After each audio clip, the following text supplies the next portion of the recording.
Oke, halo teman-teman. Kita berjumpa lagi bareng aku, Raffi Saikli, di channel Cakar Hitam Reborn. Di video kali ini, aku akan membuat konten tentang review episode 367 Webtoon Lookism. Sedikit spoiler, tapi tanpa adanya gambar terbaru. Ditambah dengan pembahasan-pembahasan menarik yang ada di dalam episode tersebut, oke?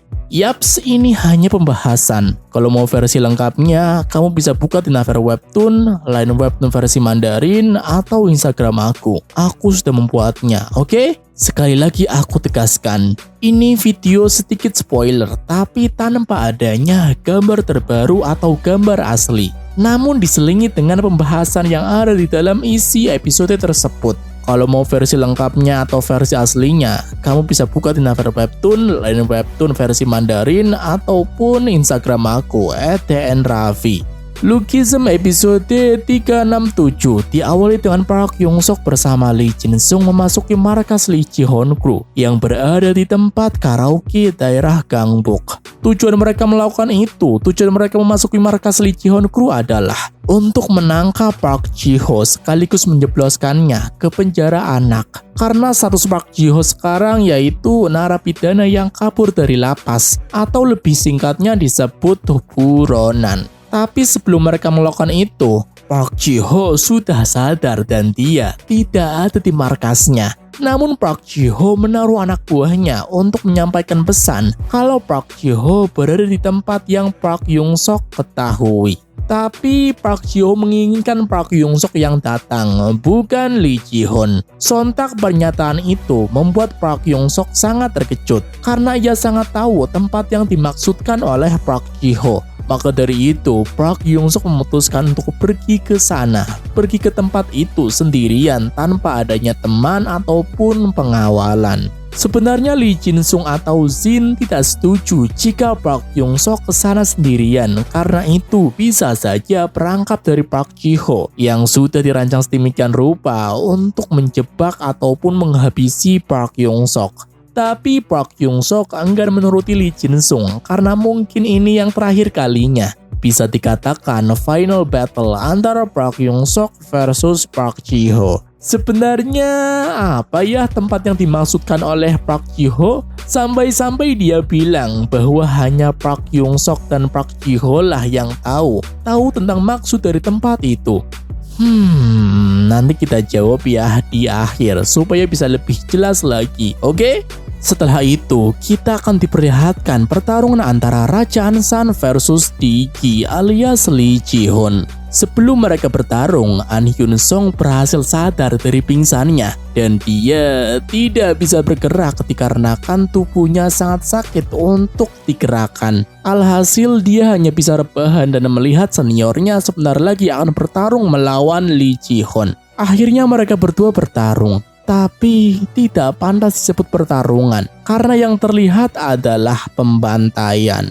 Lee Ji Hoon hanya menggunakan kakinya saja berhasil membuat Raja Ansan bonyok babak belur.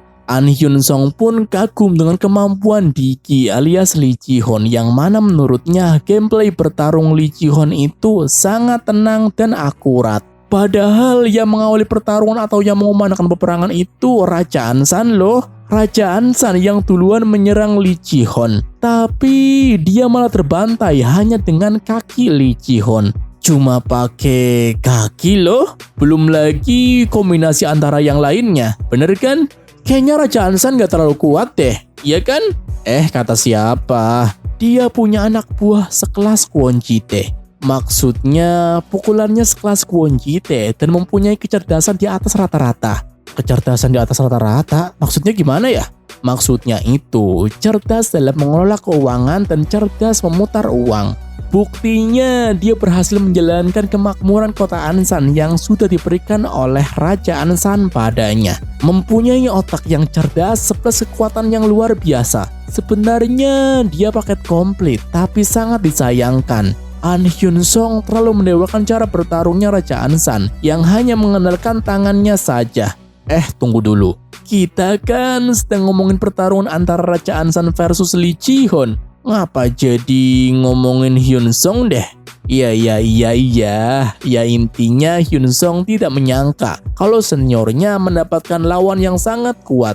Tapi dia juga senang karena bisa melihat seniornya mengeluarkan semua kemampuannya di hadapan matanya sendiri. Bisa dikatakan di sini setelah Raja Ansan memberikan tahtanya pada Hyun Sung merasa belum layak karena belum sekuat Raja Ansan. Apalagi dia sangat kagum dengan gameplay bertarungnya karena hanya menggunakan tangan kanannya saja bisa menaklukkan Ansan. Dan dia tetap menggunakan tangan kanannya walaupun bertarung melawan orang yang lebih kuat darinya, yaitu Lee Ji-hoon. Bisa dikatakan ciri khas Raja Ansan adalah bertarung dengan satu tangan, yaitu tangan kanan. Hal tersebut membuat Hyun Sung sangat kagum dan dia berusaha menirukan gameplay Raja Ansan dengan selalu menggunakan tangan kirinya.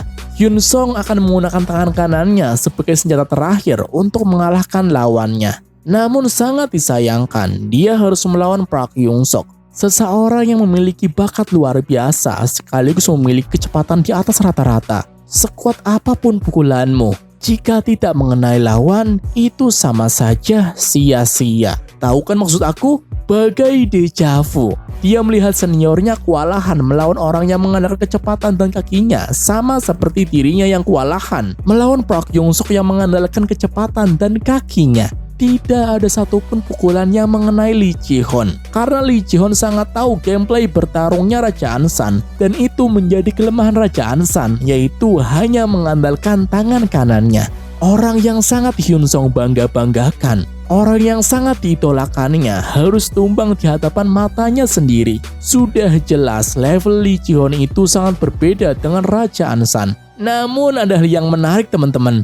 Di sini Lee Ji-hoon jongkok dan memanggil nama Raja Ansan. Melihat sudut pandang yang tidak asing, Raja Ansan pun sadar bahwa lawan yang sedang dia lawan adalah Lee Ji-hoon, orang yang selama ini dia cari. Saat itu juga Raja Ansan membuang ciri khasnya dan dia berhasil menyerang Lee Ji-hoon, walaupun pada akhirnya masih bisa diblokir juga.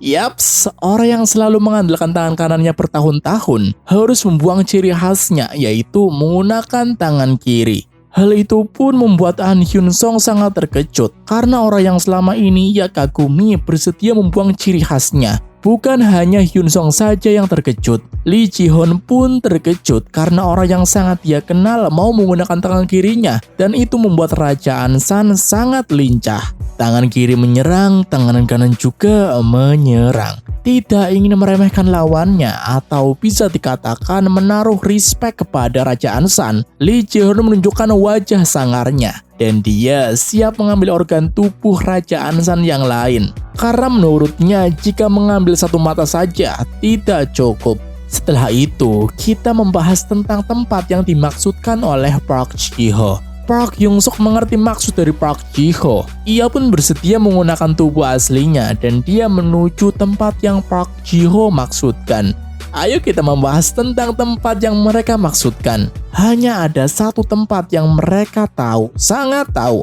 Tapi sebenarnya ada dua tempat ya teman-teman. Tempat yang pertama itu minimarket, tempat kerja yang dulunya Park Hyung Suk kecil tempati. Lalu tempat yang kedua adalah tempat biliar.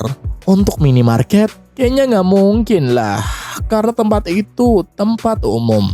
Nah, pastinya tempat biliar dong, tempat biliar yang mereka maksudkan. Karena di tempat itulah Park Ji-ho hampir membunuh Park Hyung Suk dan Gong Yung-hoon. Lah terus, apakah Park Ji-ho tahu tentang rahasia dua tubuh Park Hyung Suk? Jujur ini masih menjadi misteri. Ada yang bilang kalau Park Ji-ho itu tahu atau menyadari kalau Park Hyung Suk memiliki dua tubuh. Alasan itu muncul karena Park Ji-ho menitipkan pesan kalau harus datang sebagai Park Hyung Suk, bukan sebagai Lee Ji-hoon. Ada yang bilang itu cuma kebetulan saja. Namun terlepas dari itu, kita akan melihat pertarungan antara psikopat Raja Penjara setelah bebasnya Kim Gi-myung versus anak titiknya Alexander Sophia. Menarik, sangat menarik untuk kita nantikan bersama next episode-nya. Bener kan? Menurut kamu gimana? Apakah Park Ji-ho tahu tentang rahasia dua tubuh Park Hyung Suk atau cuma kebetulan? Terus gimana ya pertarungan antara Raja Ansan yang menggunakan dua tangannya versus Lee Ji-hoon yang serius? Perlu kita nantikan bersama next episode-nya, bener kan? Aduh, kok ngomong lagi ya? Oke, terima kasih sudah menonton video ini. Jika kamu menyukai video ini, jangan lupa klik like, comment, and share ke teman-teman kamu. Supaya teman-teman kamu itu tahu bahwa channel ini membuat konten yang sangat menarik untuk kita tonton. Follow Instagram aku, @tnraffi. Supaya kamu tahu kapan aku upload video baru ataupun sebagainya. Jika kamu nggak mau follow Instagram aku menggunakan akun pribadimu, kamu bisa buat akun fake atau akun palsu. Jadi, kamu tetap akan mendapatkan informasi seputar video yang aku buat tanpa terbebani ataupun sebagainya. Sekali lagi, terima kasih sudah menonton video ini. Aku izin pamit, aku Raffi Sekli. Kita berjumpa lagi di next video. Oke?